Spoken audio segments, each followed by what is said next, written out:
আসসালামু আলাইকুম রহমতুল্লাহ। কবুতরগুলা খাবারের জন্য খুব পাগল হয়ে গেছে, হয়তো ক্ষুধা লাগছে। ওদেরকে খাবার দিতে হবে। দেখেন কি করতেছে আপনারা দেখেন খাবারের জন্য।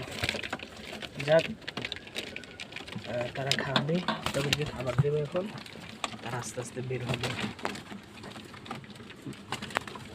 সবগুলা বাহিরে এই যে দেখেন, মাশাআল্লাহ সবগুলা বাইরে এসে এখন আদার জন্য খাবার খাবে। দেখেন সবগুলা খাবার খেতেছে, মাশাআল্লাহ। এখন বর্ষার সিজন, বৃষ্টি হইতেছে, একটু পর পর বৃষ্টি হয়, আবার একটু থামি।